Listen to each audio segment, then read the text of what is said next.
Natin yung baboy kasi para lumabas yung natural oil. Diba? Ganun, mas bongga yung natural oil talaga ng baboy yung gagamitin natin.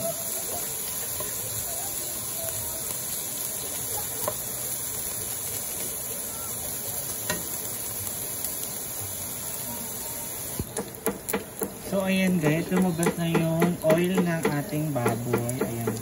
So, babawasan natin siya. Kasi hindi naman yan healthy.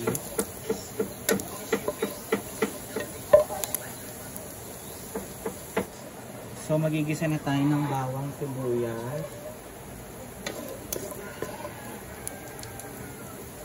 Natin yung bawang.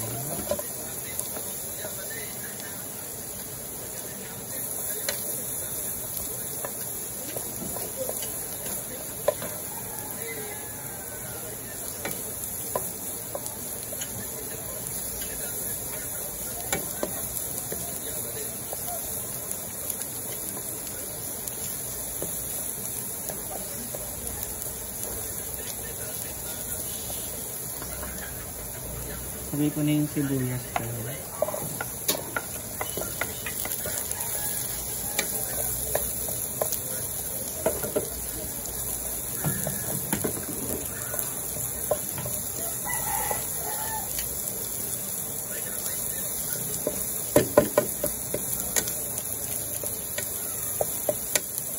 Ang bango sobra.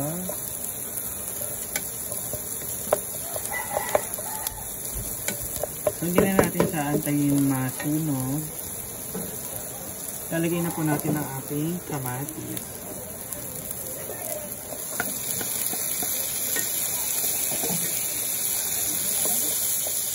So, alam niyo na po ba kung anong lulutuin ko? Siyempre, hindi pa. So, shout out dyan sa lagi man nga nanonood ng aming mga vlogs, live, all over the universe. Kamusta naman po kayo? At saang bansa kayo naroroon? Paki-comment lang po dyan guys kung saan bansa kayo naroroon.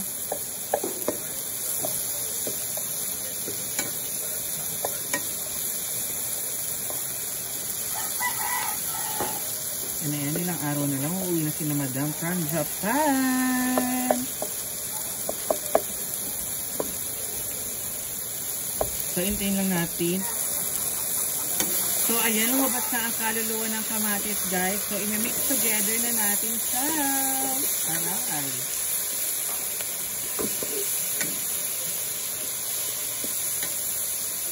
So, ang gusto ko talaga, guys, kapag nagigisa ako, sinasama ko na yung paminta. Wala lang. Gusto ko lang.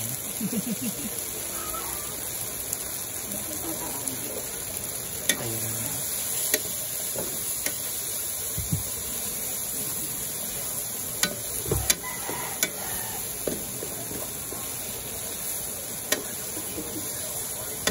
So, dahil lumabas na ang kaluluwa ng bawang sibuyas at kamatis, ilalagay na natin ang ating main ingredient. Tadaan! Ampalaya con carne.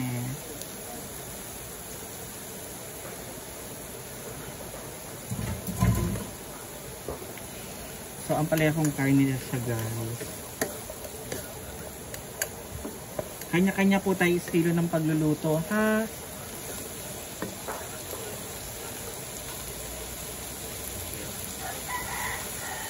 Kaya kung kayo ganun magluto, ako ganito. Tsareng! So, dahil half cook lang naman kapag gulay-gulay. Ayan. Alu-aluin lang po natin siya. Tapos, lalagyan po natin ng mga pampalasa.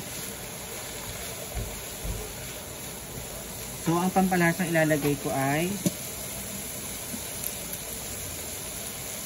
eto.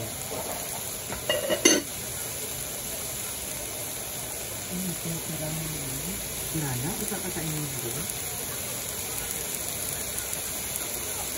So,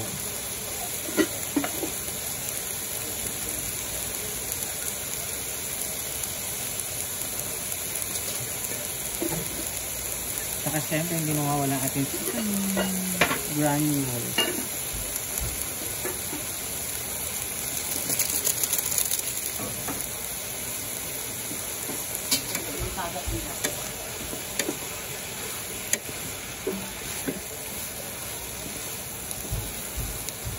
Bango guys.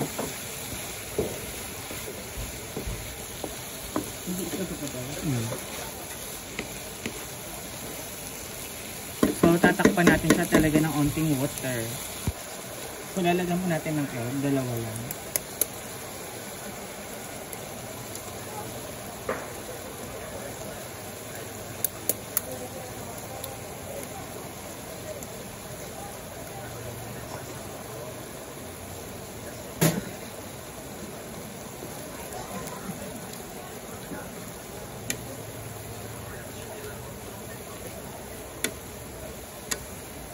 Para hindi naman ma-overhype. Para magkaroon lang ng sticky.